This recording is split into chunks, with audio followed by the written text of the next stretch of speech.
محمدی city centre فتح گڑھ agency road royal پورہ سیالکوٹ۔ رابطہ محمد علی 0300613373 محمد عثمان 0300617141. نعرہ تکبیر، تیرا میر میرا میر، چاروں صوبوں کی زنجیر، تیرا میر میرا میر، چاروں صوبوں کی زنجیر، باصول باضمیر، تیرا میر میرا میر، چاروں صوبوں کی زنجیر، باہمت باضمیر، باصول باضمیر، چاروں صوبوں کی ایک زنجیر، تیرا میر میرا میر۔ بس ٹھیک ہو گیا ٹھیک ہو گیا۔ او بھائی آئے کتنے بھائی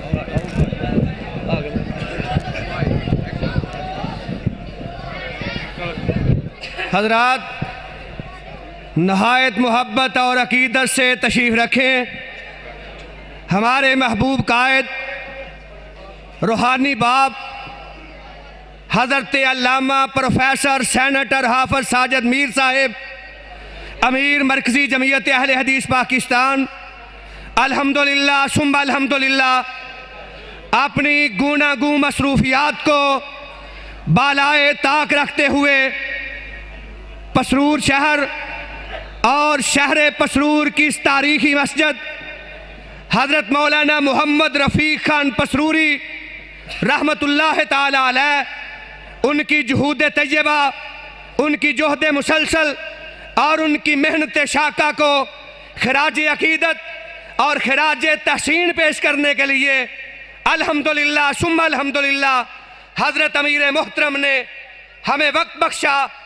دل کی اتھا گہرائیوں سے ہم شکر گزار ہیں۔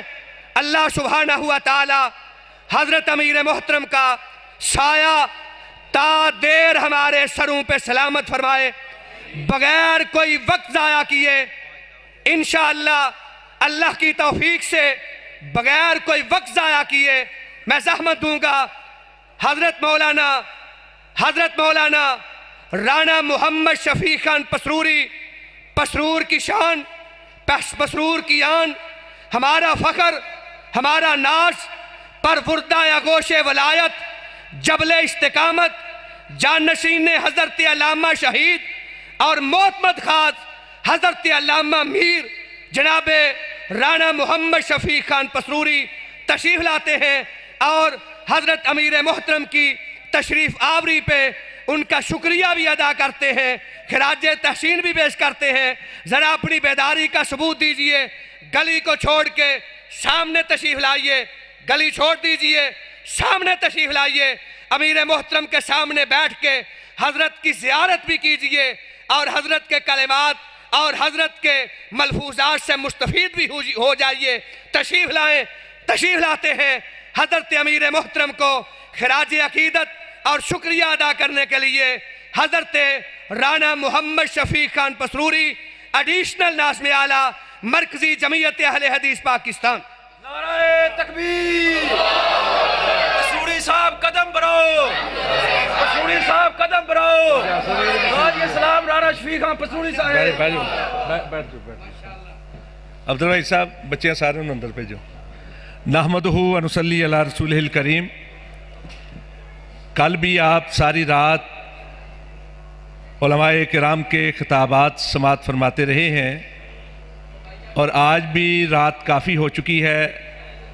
میں نہیں چاہوں گا کہ آپ کے اور امیر محترم کے درمیان حائل ہوں۔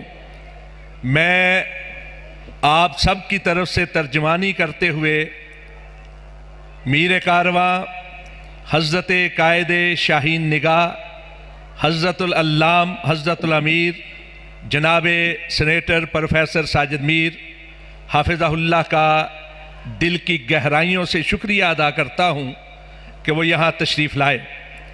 اگرچہ ان کا وجود مسعود ہم اہل پسرور کے لیے کوئی محتاج تعارف نہیں، بلکہ حقیقت یہ ہے کہ پسرور کے ساتھ ان کا ایک خاص تعلق خاطر ہے۔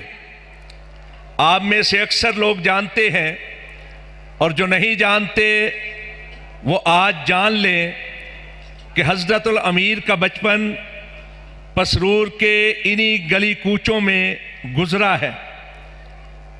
حضرت کے والد گرامی قدر حضرت میر عبد القیوم رحمۃ اللہ علیہ پسرور میں، پوری تحصیل پسرور میں ایک ہی ہائی اسکول ہوا کرتا تھا جسے آج کل ہائی اسکول نمبر 1 کہا جاتا ہے، اس کے ہیڈ ماسٹر رہے ہیں۔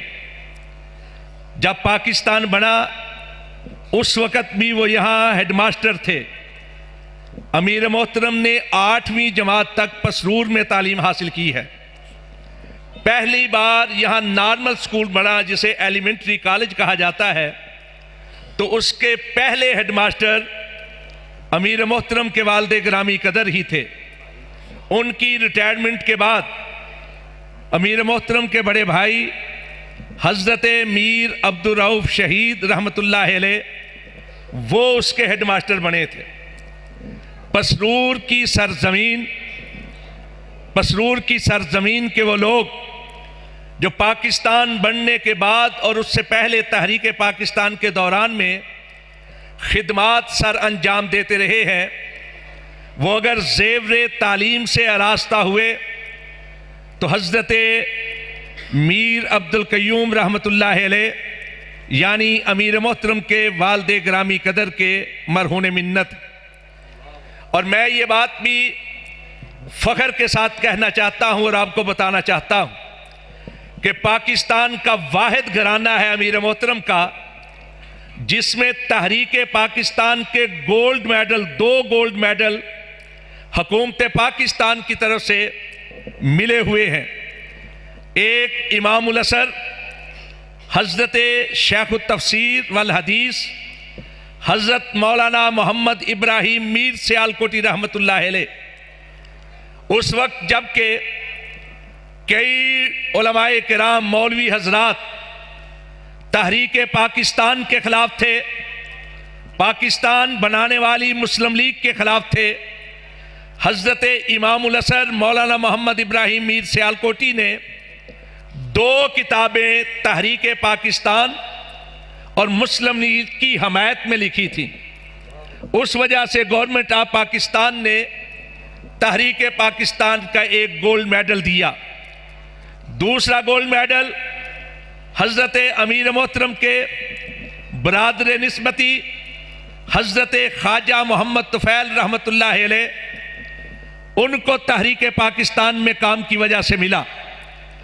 تو اس لحاظ سے بھی ہمارے لیے، اہل پسرور کے لیے اور بالخصوص مرثی جمعیت اہل حدیث پاکستان کے وابستگان کے لیے یہ فخر کا مقام ہے۔ اور دوسرا، اس حال میں جہاں آپ بیٹھے ہوئے ہیں، پرانی مسجد جو آج اس مسجد کا حصہ ہے اور انشاءاللہ العزیز ان قریب وہ بھی اسی شان کے ساتھ تعمیر کے بعد آپ کے سامنے آئے گی۔ حضرت میاں محمد ابراہیم رحمۃ اللہ علیہ، انہوں نے والد گرامی مولانا محمد رفیق خان کے لیے بنائی، اس کی تختی لگی ہوئی ہے۔ اس مسجد کی، مکمل مسجد کی، یہ صدقہ جاریہ ہے ان بزرگوں کا، لیکن اس تعمیر جدید کا افتتاح حضرت الامیر نے اپنے دست مبارک سے کیا تھا۔ اس لحاظ سے بھی ہمارے لیے یہ مبارکباد کا مقام ہے کہ آج اسی جگہ پہ بیٹھ کر آپ امیر محترم کا خطاب سماعت فرمائیں گے، اور اس لیے بھی ہم فخر کے ساتھ سینہ تان کر، اپنا سر اٹھا کر اظہار کر سکتے ہیں اس فخر کا، تحدیث نعمت کے طور پر، کہ پاکستان بنانے کے لیے جس طرح ہمارے بزرگوں نے اپنے اپنے طور پر خدمات سر انجام دی تھی، پاکستان کے استحکام کے لیے بھی ہمارے بزرگ پیچھے نہیں رہے۔ میں یہاں یہ بات آپ کے سامنے رکھنا چاہتا ہوں، آپ اچھی طرح جانتے ہیں کہ پرویز مشرف کی دور آمریت میں بڑے بڑے سیاسی جگادری پاکستان چھوڑ کر بیرون ملک بھاگ چکے تھے، خود ساختہ جلاوطنیاں اختیار کی ہوئی تھی.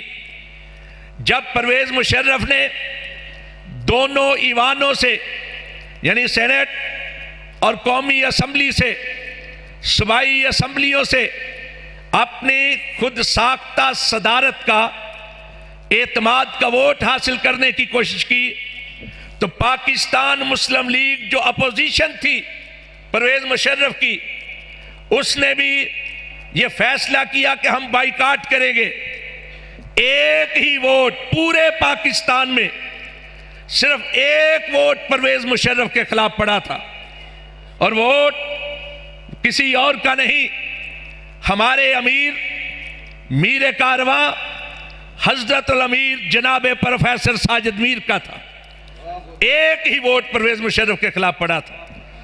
تائب تھے محتسب سے جب سارے بادہ کش مجھ کو یہ افتخار کہ میں قدے میں تھا. لوگ جب ڈر رہے تھے اور یہاں یہ بات اور عرض کر دوں بعض لوگ تانا دیتے ہیں کہتے ہیں جی مسلم لیگ کا فیصلہ میر صاحب نے نہیں کیا. مرکزی جمعیت اہل حدیث پاکستان کی مرکزی مجلس شورا نے جس کے ارکان کی تعداد پورے پاکستان سے تقریباً 650 ہے بالاتفاق فیصلہ کیا تھا اس کی حمایت. لیکن اس کے باوجود کئی مقام آئے کہ جب مسلم لیگ کے فیصلوں کے خلاف ڈٹ کر بات کی امیر محترم نے اہل حدیث کا سپوت ہونے کی حیثیت سے اور اہل حدیث کا امیر ہونے کی حیثیت سے.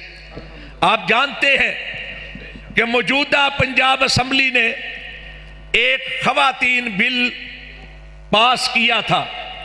اس کے خلاف تمام دینی جماعتیں متفق ہو کر تحریک کی صورت اختیار کر گئیں. تو جب شہباز شریف صاحب جو وزیر اعلیٰ ہیں پنجاب کے ان سے میٹنگ ہوئی تو انہوں نے مسکراتے ہوئے امیر محترم سے پوچھا کہ آپ ہمارے ساتھ ہیں یا ان لوگوں کے ساتھ.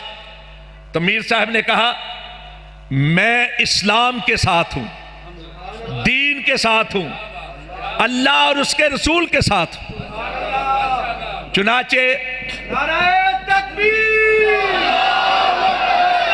مسلک اہل حدیث مرکزی جمعیت اہل حدیث علامہ پروفیسر ساجد میر صاحب علامہ پروفیسر ساجد میر صاحب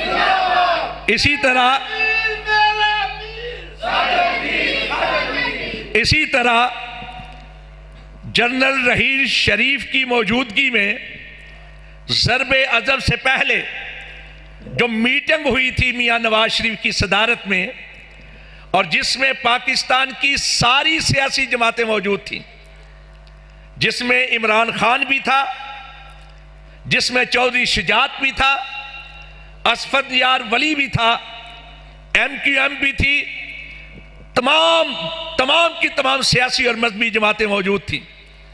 وہاں جب یہ بات آئی کہ دہشت گردی مذہبی دہشت گردی تو اس وقت بھی پورے ہاؤس میں ایک ہی آواز گونجی تھی کہ دہشت گردی ہوتی ہے, اس کا مذہب کے ساتھ کوئی تعلق نہیں ہوتا. یہ تانا یورپ والے ہمیں دیتے ہیں, اسلام دشمن دیتے ہیں مذہبی دہشت گردی. تو میر صاحب نے کہا تھا اس کا مذہب کے ساتھ تعلق نہ جوڑا جائے. چنانچہ 22 مارچ کو جب سینٹ کے اندر حکومت کی طرف سے بل پاس ہوا فوجی عدالتوں کو وقت دینے کے لیے, بحال کرنے کے لیے, تو میر صاحب نے حکومتی بل کی مخالفت میں ووٹ دیا اس 22 مارچ کو اور کہا کہ دہشت گردی کو مذہب کے ساتھ, فرقوں کے ساتھ نہ جوڑا جائے.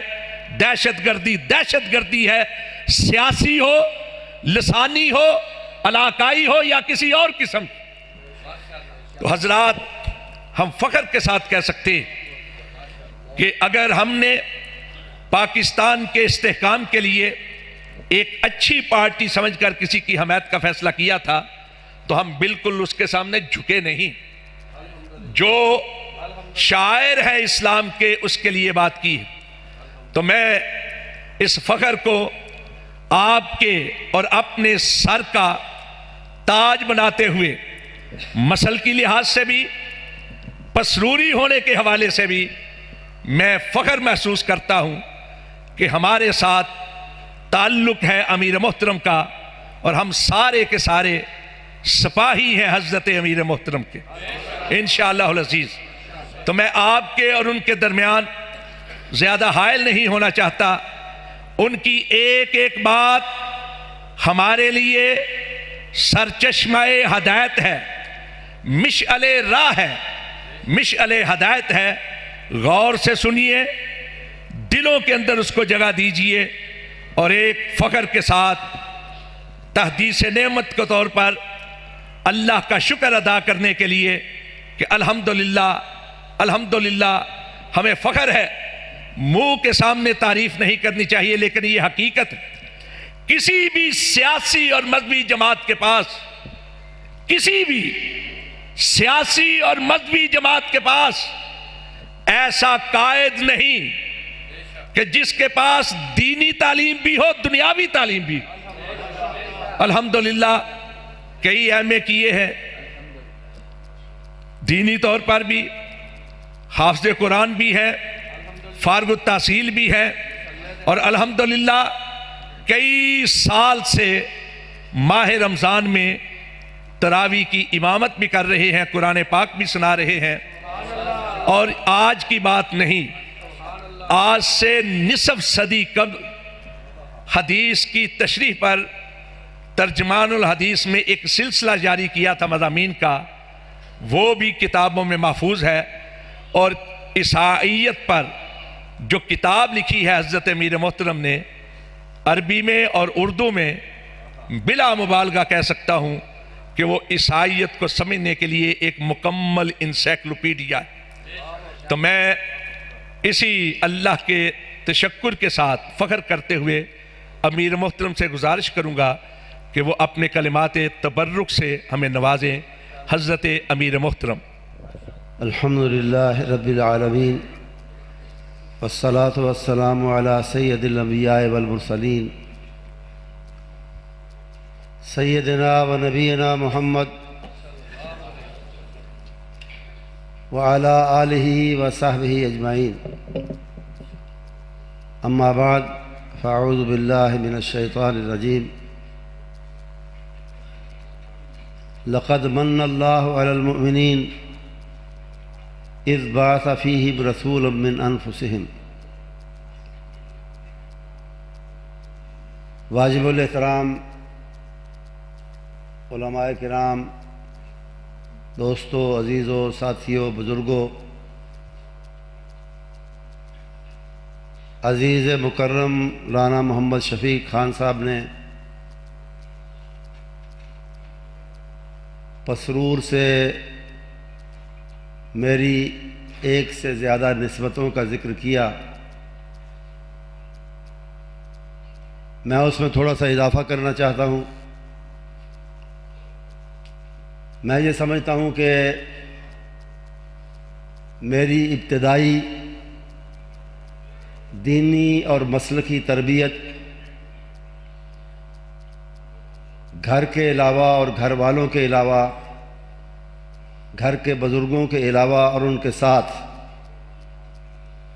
اگر کسی نے کی ہے تو وہ جناب مولانا محمد رفیق خان صاحب پسروری ہیں رحمۃ اللہ علیہ. اس لیے کہ میں اپنے والد محترم کے ساتھ انہی کے پاس اندر جو بڑی مسجد کہلاتی ہے اس میں وہ جمعے کا خطبہ دیا کرتے تھے, اور باقاعدگی کے ساتھ جب بھی ہم پسرور ہوتے لازم تھا گویا کہ ہمارے لیے کہ جمعے کی ادائیگی وہیں کرنی ہے, اور مسلک کی جو ابتدائی پہچان اور محبت ہے وہ مجھے یہ اعتراف کرنے میں کوئی بخل نہیں کہ میں نے انہی سے سیکھی ہے. جہاں تک میرے بارے میں انہوں نے مہربانی کرتے ہوئے کلمات خیر کہے ہیں، میں یہ کہوں گا کہ اگر مجھ میں اظہار حق کی اور حق کے پہچان کی اگر کوئی خوبی ہے تو وہ میری ذاتی نہیں ہے، میرے مسلک کی خوبی ہے، میری جماعت کی خوبی ہے۔ ہمارا مسلک، ہماری جماعت ہے ہی وہ مسلک اور ہے ہی وہ جماعت جو حق والوں کی، حق کی پہچان کرنے والوں کی اور حق کا اظہار کرنے والوں کی اور حق پر ڈٹ جانے والوں کی جماعت ہے۔ ہمارے اکابر حضرت امام احمد بن حنبل ہیں رحمۃ اللہ علیہ، ہمارے اکابر میں حضرت امام مالک ہیں رحمۃ اللہ علیہ، اور ہمارے اکابر میں امام اوزاعی ہیں رحمۃ اللہ علیہ، اور ہمارے اکابر میں بہت سے ناموں کو چھوڑ کے عرض کرتا ہوں کہ سید داؤد غزنوی ہیں رحمۃ اللہ علیہ، اور ہمارے اکابر میں علامہ احسان الہی شہید ہیں رحمۃ اللہ علیہ۔ اس لیے اگر ہم بھی حق کو نہ پہچانیں اور حق کو بلند کرنے کے لیے تھوڑی سی قربانی نہ دیں اور حق کا پرچم بلند نہ کریں اور حق کا کلمہ نہ کہیں تو پھر دنیا میں اور کون ہے جس نے حق کو پہچاننا ہے اور حق کا اظہار کرنا ہے۔ باقی رہی یہ بات کہ میں یاد رکھنے کی کوشش کرتا ہوں، صرف اتنی بات ہے کہ میں یاد رکھنے کی کوشش کرتا ہوں کہ اللہ نے اپنے فضل و کرم سے مجھے بہت ہی چھوٹا ہونے کے باوجود ان بڑے لوگوں کی مسرت پر بٹھا دیا ہے۔ یہ میں یاد رکھنے کی کوشش کرتا ہوں اللہ کی توفیق سے کہ میں کوئی ایسی بات نہ کروں، مجھ سے کوئی ایسی حرکت سرزد نہ ہو جو ان بڑے ناموں کو بٹا لگائے یا ان کی عظمت کے خلاف۔ اتنی سی بات ہے، باقی سب جو کچھ ہے وہ اللہ کی دین۔ گزارش تھوڑے سے وقت میں یہ کرنا چاہتا ہوں کہ ہمارے یہ جلسے، ہماری یہ کانفرنسیں، ہمارے یہ پروگرام دین کی اشاعت کے لیے، دین کی تذکیر کے لیے،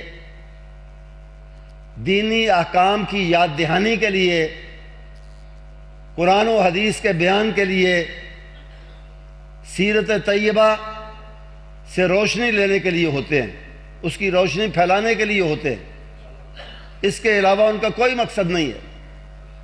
لیکن ہمیشہ یہ یاد رکھنا چاہیے، ہمیشہ یہ بات ذہن میں رکھنی چاہیے کہ ہم صرف بات کہنے اور سننے تک اپنے آپ کو محدود نہ رکھیں، صرف کیل و کال تک بات نہ رہے کہ اچھی تقریر کر دی اور اچھی تقریر سن لی لیکن اس کا کوئی اثر قبول نہیں کیا۔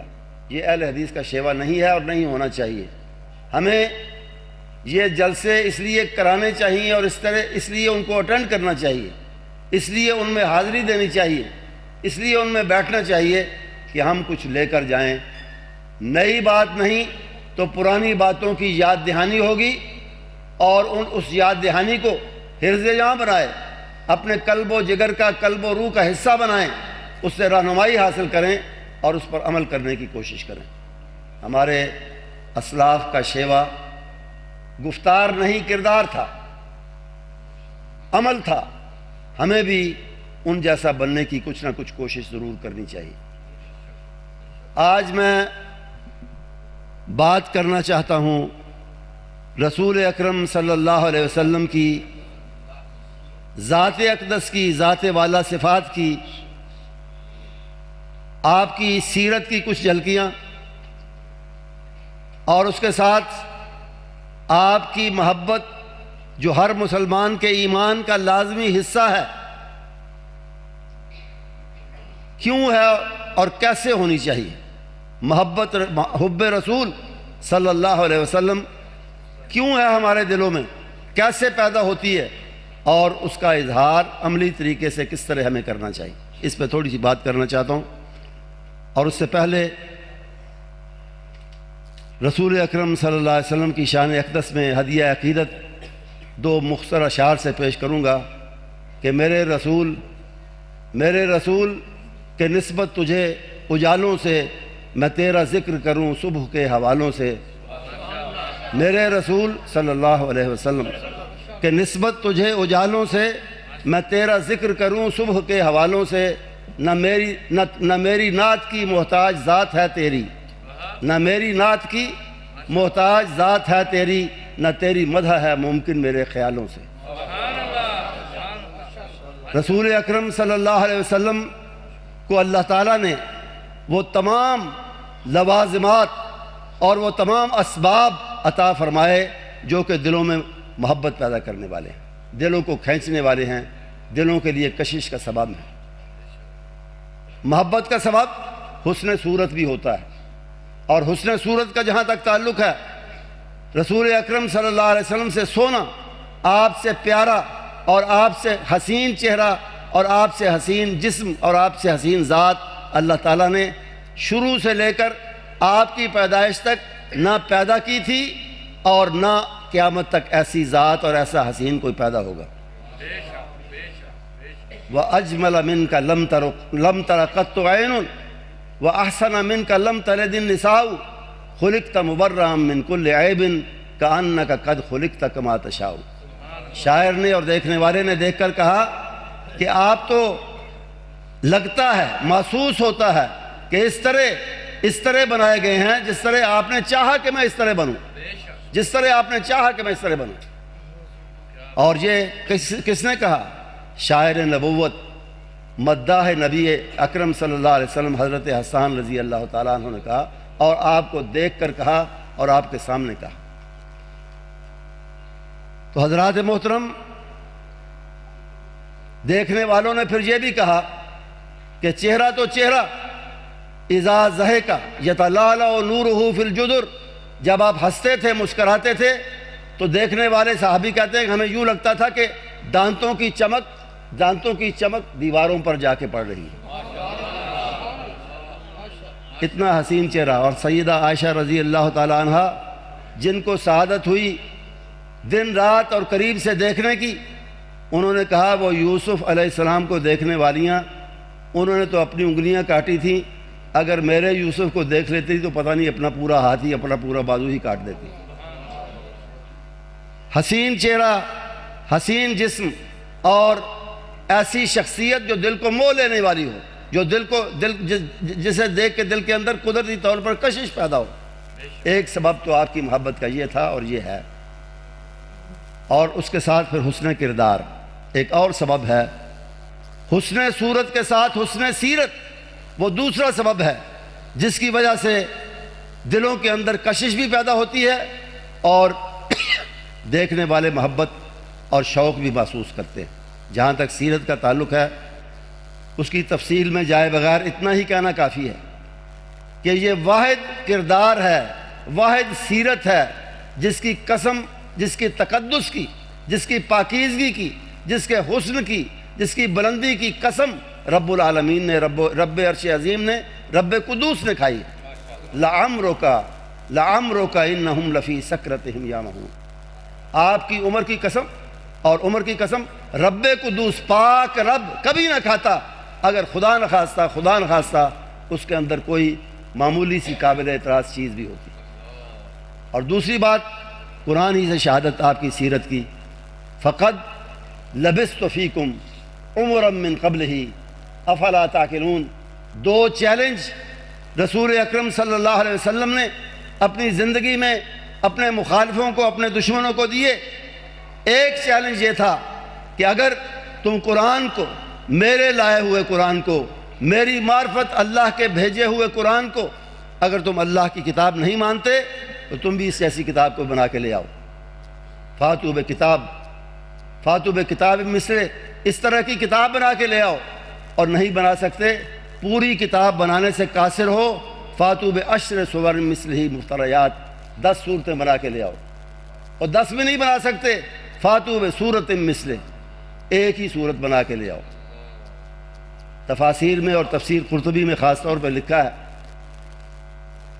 کہ ایک سورہ مبارکہ اتری جو ویسے تو باقی صورتوں کی طرح عظیم ہے، بہت بڑی ہے، لیکن ضخامت کے لحاظ سے، پڑھنے کے لحاظ سے بہت چھوٹی ہے۔ کیا سورہ مبارکہ تھی؟ بسم اللہ الرحمن الرحیم، انا اعطیناک الکوثر فصل لربک وانحر ان شأنک هو الابتر۔ اس کو کسی صحابی نے، کسی منچلے نے لکھ کر لگا دیا کعبہ مکرمہ کی دیوار کے ساتھ، اور یہ ایک چیلنج تھا عرب کے ایک پرانے دستور اور رواج کے مطابق کہ اس جیسا کلام لا کے دکھاؤ، اس جیسا کلام کہہ کے دکھاؤ۔ اسی طرح ہوتا تھا دور جاہلیت میں بھی کہ جو نظم، جو قصیدہ کوئی شاعر سمجھتا تھا یا لوگ سمجھتے تھے کہ بہت اعلیٰ ہے، بہت بڑھیا قسم کا ہے، اسے لکھ کر لگاتے تھے، اور وہ اس وقت تک لٹکا رہتا تھا کعبے کے ساتھ جب تک اس جیسا یا اس سے بہتر کوئی قصیدہ اور نظم لا کے پیش نہیں کی جاتی تھی، اور قوم اتفاق کرتی تھی کہ آپ اس کو اتار دو اور اس کو لگا دو۔ اسی لیے عربی ادب میں جانتے ہیں لوگ کہ 7 معلقات اور 10 معلقات مشہور ہیں، 7 یا 10 لٹکی ہوئی، لٹکائی ہوئی نظمیں جو کعبے کے ساتھ لٹکائی گئی۔ تو اسے بھی چیلنج کے طور پر لگا دیا۔ مخالفین آئے، انہوں نے پڑھا، اس کا جواب لکھنے کی، دینے کی کوشش کی، لیکن ہوا کیا؟ خود ہی لکھتے تھے، خود ہی پھاڑ کے پھینک دیتے تھے کہ جواب نہیں بن سکا۔ اور بالآخر اس کے نیچے ایک جملہ لکھ کے کوئی چلا گیا، اوپر لکھا تھا انا اعطیناک الکوثر فصل لربک وانحر ان شأنک هو الابتر۔ اس نے لکھ دیا نیچے کہ ما ھذا قول البشر، یہ آدمی کا کلام ہی نہیں، ہم اس کا مقابلہ کیسے کریں؟ اس چیلنج کا کوئی جواب مخالفوں کے پاس، دشمنوں کے پاس نہیں تھا۔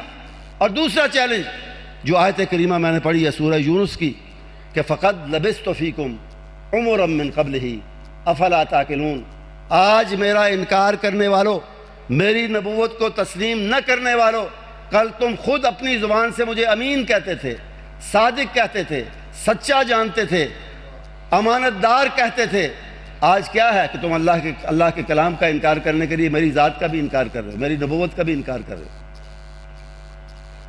میرا بچپن تمہارے درمیان گزرا ہے، اسے تم نے اپنی آنکھوں سے دیکھا ہے، دن رات شب و روز میرے تمہارے سامنے ہے، جوانی کے بھی، بے داغ جوانی تمہارے اندر رہتے ہوئے، تمہارے گندے معاشرے کے اندر رہتے ہوئے، تمہارے جاہلی معاشرے کے اندر رہتے ہوئے بے داغ ترین جوانی میں نے گزاری ہے، اور اب ڈھلتی ہوئی عمر بھی تمہارے سامنے ہے۔ رکھو اعتراض کی انگلی کہاں رکھتے ہو، کرو کہاں اعتراض کرتے ہو، کہہ دو کوئی معمولی سی بات کہ محمد صلی اللہ علیہ وسلم فلاں موقع پہ آپ سے تھوڑی سی معمولی سی لغزش ہو گئی تھی، چوک ہو گئی تھی، تھوڑا سا پاؤں ڈگمگا گیا تھا، کہہ دو ذرا۔ کوئی نہیں کہہ سکا، کوئی نہیں اعتراض کر سکا۔ اور یہ چیلنج بھی آج تک موجود ہے قرآن پاک کا کہ فَقَدْ لَبِثْتُ فِيكُمْ عُمُرًا مِّن قَبْلِهِ أَفَلَا تَعْقِلُونَ، عقل نہیں کرتے، سوچتے نہیں کہ جس آدمی کی زندگی اتنی بے داغ ہو اور تم اپنی زبان سے یہ مان چکے ہو وہ سچا ہے، وہ امانت دار ہے، وہ اللہ کے معاملے میں غلط بات، جھوٹی بات کس طرح بنائے گا، اور امانت داری کا اظہار کرنے کی بجائے بددیانتی کا اظہار کس طرح کرے گا۔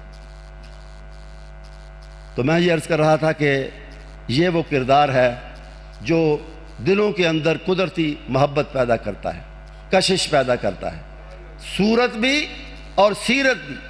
تیسری بات، جو محسن ہو، جو احسان کرے، اس کے لیے دل میں قدرتی طور پہ محبت پیدا ہوتی ہے۔ آدمی کا دل بالکل ہی بد فطرتی کا شکار نہ ہو چکا ہو، بالکل ہی وہ بد فطرت نہ ہو، تو ضرور وہ اپنے محسن سے محبت کرے گا۔ اور جہاں تک احسان کا تعلق ہے، اللہ کے بعد اگر پوری مخلوق پر اور خاص طور پہ اس امت مسلمہ پر، قیامت تک آنے والے مسلمانوں پر، اگر سب سے زیادہ احسانات کسی کے ہیں اللہ کے بعد اور اللہ کے ساتھ، تو وہ نبی محترم صلی اللہ علیہ وسلم کے احسانات ہیں۔ آپ ہی ہیں جنہوں نے ہمیں صحیح عقیدے اور صحیح عمل کی پہچان بتائی اللہ کے حکم سے اور وحی کی بنیاد پہ۔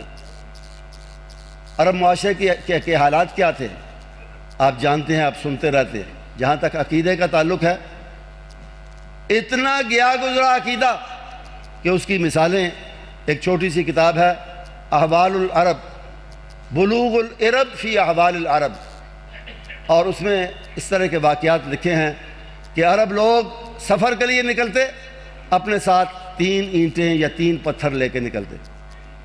وجہ کہ جی صحرا کا سفر ہے، وہاں کھانا بنانا ہے، وہ دیسی چولہا شاید اب تک گاؤں میں بنتا ہو، جو دائیں طرف ایک اینٹ یا پتھر رکھا، بائیں طرف رکھا، پیچھے رکھا اور چولہا بن گیا۔ اس طرح ریگستان میں کہاں تلاش کرتے پھریں گے اینٹ پتھریں، گھر سے لے کے نکلتے ہیں تاکہ جہاں جائیں وہاں چولہا بنائیں اور کھانا بنا لیں۔ اور پھر کیا کرتے تھے، ابھی ان 3 پتھروں کو استعمال کر کے چولہا بنا کے کھانا پکایا ہے اور کھایا ہے، اور کھاتے ہی ان میں سے ایک پتھر کو سامنے رکھے اور سجدہ کر دے کہ اب یہ ہمارا معبود ہو گیا ہے، اب یہ ہمارا رب بن گیا ہے۔ ابھی اس پہ چولہا بنا کے اس کو کھانا بنا رہے تھے اور ابھی اس کو معبود بنا لیا ہے۔ آج ہم ہنستے ہیں، مسکراتے ہیں ایسی باتوں پہ کہ کیسے بیوقوف لوگ تھے۔ نہیں میرے دوستوں، میرے عزیزوں، بیوقوف نہیں تھے، بڑے بڑے دانا، بڑے بڑے دانشور، جن سے لوگ اپنی مشکلات میں مدد لینے کے لیے، مشورے لینے کے لیے آتے تھے، وہ بھی ایسا ہی کرتے تھے۔ ایک رو چلی ہوئی تھی شرک کی، ایک رو چلی ہوئی تھی بد عقیدگی کی، اور اس سوچ کی جو انسانیت کے بھی خلاف ہے، انسانیت سے بھی گری ہوئی ہے۔ آپ تھے کہ آپ نے آ کے انسان کو اس کا مقام سے آشنا کیا اور اس کو سمجھایا، اس کے دل میں یہ بات اتاری کہ وہ ایک سجدہ جسے تو گراں سمجھتا ہے 1000 سجدوں سے دیتا ہے آدمی کو نجات۔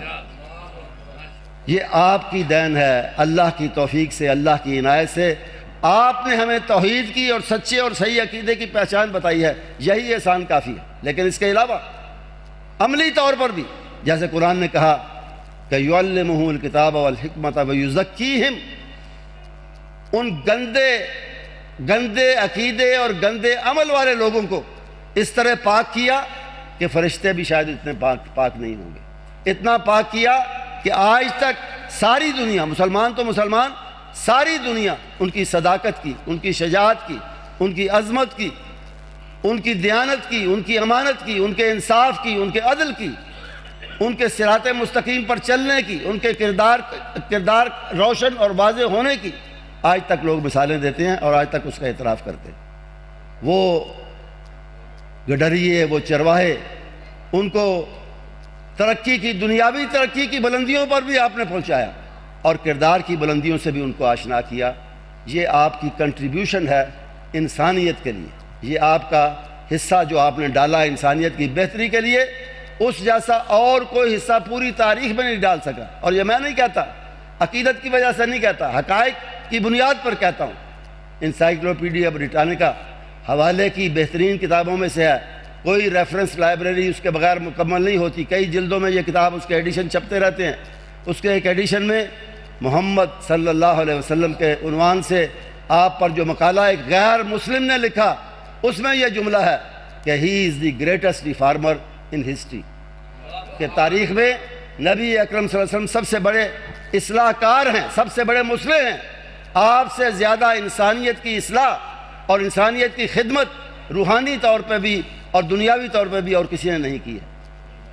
اور درست کہا جس نے بھی کہا، اس نے کہا تھا ظفر علی خان نے کہ شایع ہے تجھ کو سرور کونین کا لقب، شایع ہے تجھ کو سرور کونین کا لقب، اور نازاں ہے تجھ پہ رحمت دارین کا خطاب، برسا ہے شرق و غرب پر ابر کرم تیرا۔ یہ ہے آپ کے احسانات کی بات کر رہا ہوں، برسا ہے شرق و غرب پر ابر کرم تیرا، آدم کی نسل پر تیرے احسان ہیں بے حساب، صلی اللہ علیہ وسلم۔ تو یہ آپ کے احسانات ہیں، آپ کے حسن صورت اور حسن سیرت کے ساتھ آپ کے احسانات ہیں جو ہمارے دلوں میں آپ کی محبت پیدا کرتے ہیں، اور وہ واقعی ایسے ہیں کہ ہمارے دلوں میں آپ کی محبت اور سب کے دلوں میں آپ کی محبت پیدا ہونی چاہیے۔ اور پھر اس کے ساتھ ہمدردی اور شفقت۔ کیا کوئی ایسا انسان ہو سکتا ہے جو بیوقوف اور پاگل نہ ہو؟ نارمل انسان کی بات کرتا ہوں، کیا کوئی ایسا نارمل انسان ہو سکتا ہے؟ جس طرح میں نے محسن کا کہا کہ ایسا کوئی انسان نہیں ہو سکتا، جو محسن سے پیار نہ کرے اور محسن سے کے سامنے سر عقیدت خم نہ کرے. اسی طرح بالکل اسی طرح میں سمجھتا ہوں کہ کوئی ایسا انسان بھی نہیں ہو سکتا جو محسن کے علاوہ جس شخص نے ہمدردی کی ہو اور ہمدردی کی انتہا کی ہو اپنے کسی ہمدرد سے، محسن کی طرح اپنے کسی ہمدرد سے، شفقت کرنے والے سے کون پیار نہیں کرتا. دلی پیار ہوتا ہے کہ اس نے بچپن میں یا بڑے ہو کر شفقت کا ہاتھ میرے سر پر رکھا، مجھے اپنی شفقت سے نوازا، مجھے اپنی محبت سے نوازا. وہ کہتے ہیں کہ انگریزی میں کہتے ہیں لو بیگیٹس لو، محبت سے محبت پیدا ہوتی ہے، محبت سے محبت ہی پیدا ہوتی ہے. یہ ایسا بیج ہے جس سے کوئی اور درخت پیدا نہیں ہوتا، اس سے محبت ہی پیدا ہوتی ہے. محبت محبت کو پیدا کرتی ہے.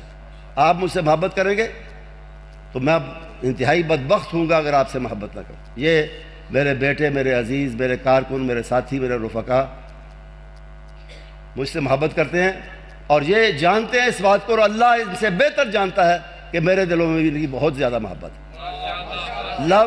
لو بیگٹس لو، یہ قدرتی بات ہے. اور جہاں تک آپ کی ہم سے، امت سے اور پوری انسانیت سے محبت کا تعلق ہے،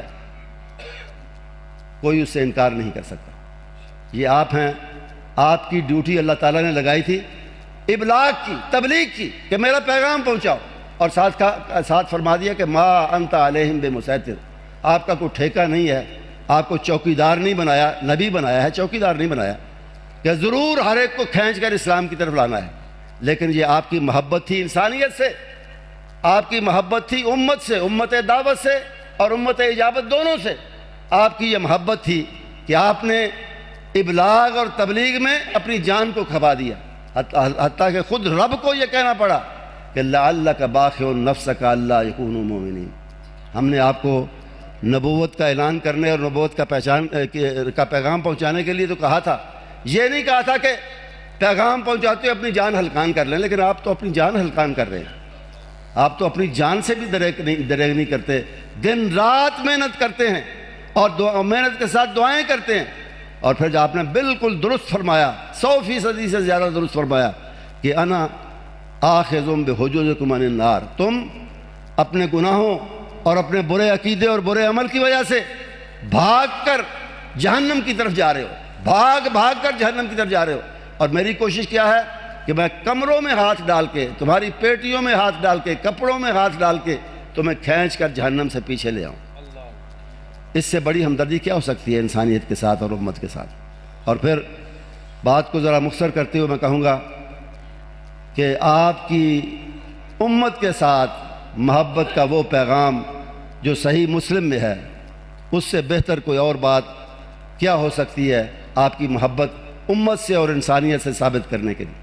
آپ فرماتے ہیں لِكُلِّ نَبِيٍّ دَعْوَةٌ مُسْتَجَابَةٌ، ہر نبی کو اللہ تعالیٰ نے ایک دعا ایسی عطا کی ہے، ہر نبی کو ایسی دعا ملی کہ جو مانگو گے، جس طرح مانگو گے ملے گا. اللہ سب کو دیتا ہے، سب کی سنتا ہے، اپنے پیاروں کی زیادہ سنتا ہے، زیادہ مانتا ہے، لیکن پابند نہیں ہے کہ ضرور مانے.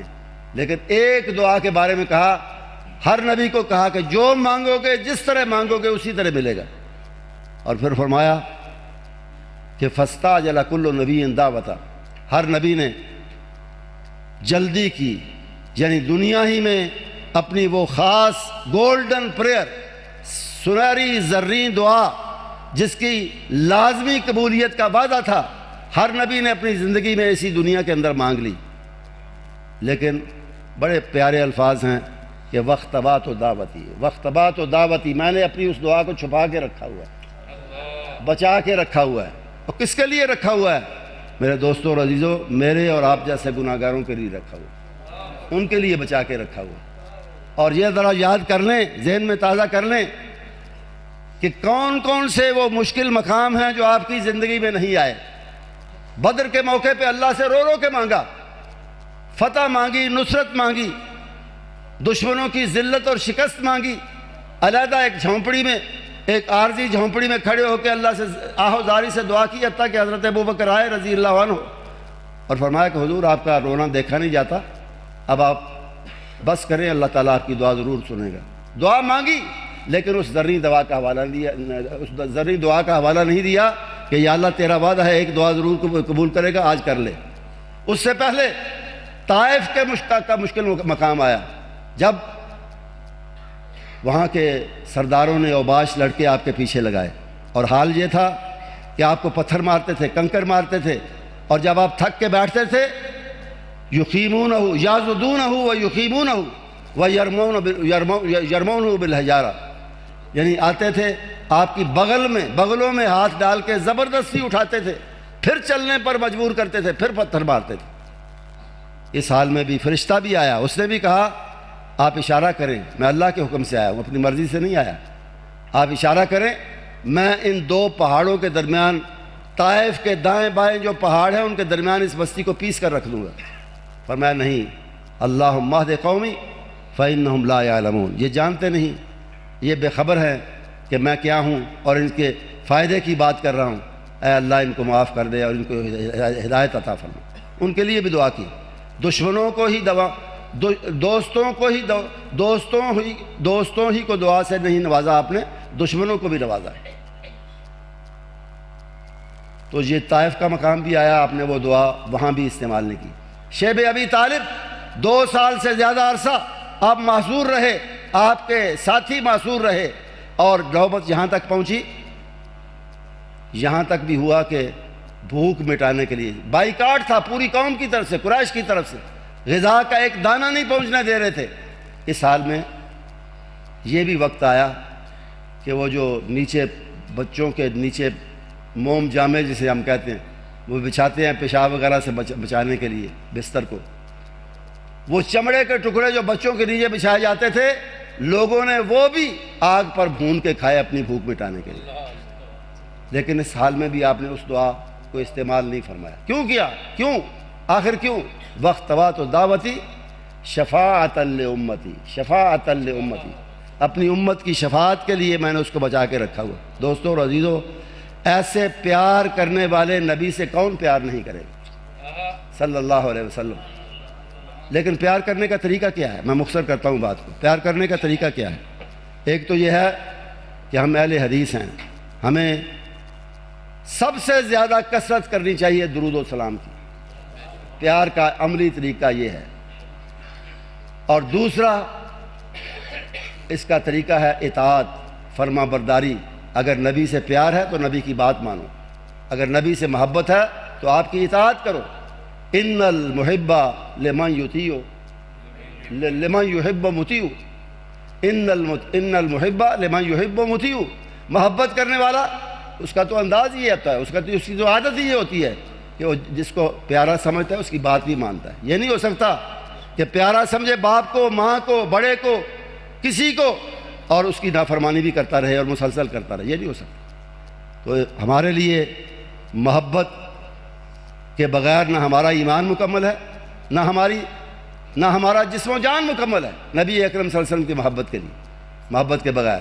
اور آپ کا فرمان بھی ہے کہ لا یؤمن احدکم حتی اکون احب الیہ من والدہ وولدہ والناس اجمعین، لیکن اس کا اظہار کثرت درود سے ہونا چاہیے، اس کا اظہار عمل سے ہونا چاہیے، جیسا کہ صحابہ نے کیا۔ میں مثالیں بیان نہیں کروں گا، آپ جانتے ہیں، آپ سنتے بھی رہتے ہیں کہ جس طرح صحابہ کرام نے ایک دوسرے سے بڑھ کر آپ سے عملی طور پہ محبت کی، آپ کی اطاعت کر کے۔ جب بدر کی لڑائی کے لیے آپ نے پکارا، انصاریوں نے کیا کہا کہ آپ لڑائی کی بات کرتے ہیں، میدان جنگ کی بات کرتے ہیں، آپ بات کریں سمندر میں کودنے کی، آگ میں چھلانگ لگانے کی، ما تخلف منا رجل واحد، ہم میں سے ایک بندہ بھی پیچھے نہیں رہے گا۔ یہ محبت تھی، یہ محبت کے لیے قربانی تھی، یہ محبت وہ تھی جو اطاعت میں ڈھلتی ہے، جو فرما برداری میں ڈھلتی ہے۔ ہمیں فخر ہے اور اللہ کا شکر ہے کہ ہم اہل حدیث ہیں، اور ہماری نسبت اگر کسی سے ہے تو صرف نبی محترم صلی اللہ علیہ وسلم سے ہے۔ کسی کا ہو رہے کوئی، نبی کے ہو رہیں گے ہم انشاءاللہ۔ اور اس کا پھل اگر ہم صحیح اہل حدیث ہیں تو انشاءاللہ اس کا پھل ہمیں قیامت کے دن ملے گا، جس کے بارے میں اللہ نے فرمایا کہ ہر قوم اپنے امام اور اپنے لیڈر کے جھنڈے تلے آئے گی میرے پاس۔ ہر قوم اپنے امام کے پیچھے اور اپنے امام کے جھنڈے کے نیچے آئے گی. اور یہاں مفسروں نے لکھا ہے کہ یہ خوشخبری ہے یوم تاتی کل اناس بامامہم یوم ندعو کل اناس بامامہم. ہاں یہ اس کے بارے میں مفسرین نے لکھا ہے کہ ھذا اکبر شرف لاصحاب الحدیث، یہ اہل حدیث کے لیے بہت بڑا شرف ہے، بہت بڑا اعزاز ہے. لأن امامہم النبی صلی اللہ علیہ وسلم، اس لیے کہ ان کا اللہ کے نبی کے سوا اور کوئی امام نہیں ہے. ہم سب اماموں کو مانتے ہیں، ان کے کام کی قدر کرتے ہیں، لیکن وہی بات کہ دنیا میں احترام کے قابل ہیں جتنے لوگ، میں سب کو مانتا ہوں مگر مصطفیٰ کے بعد صلی اللہ علیہ وسلم. تو اس لیے ہمارے لیے محبت کا راستہ اطاعت کا راستہ ہے. صحابہ کی طرح ہم نہیں بن سکتے، لیکن اس کی نقل ضرور کریں، اور نبی اکرم صلی اللہ علیہ وسلم پر کثرت درود و سلام کے ساتھ آپ کی اطاعت اور فرما برداری کریں، تاکہ یہ لکھ لیا جائے ہمارے عمل نامے میں کہ یہ سچے اہل حدیث ہیں، سچے مسلمان ہیں اور نبی کے سچے محب ہیں. وآخر دعوانا الحمدللہ.